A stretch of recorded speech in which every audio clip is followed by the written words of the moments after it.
In this video, we're going to look at how you can download Google Chrome.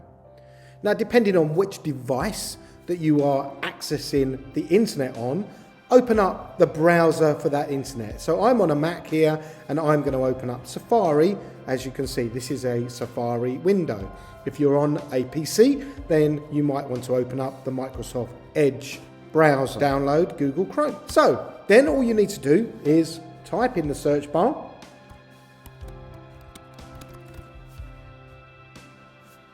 Here we go.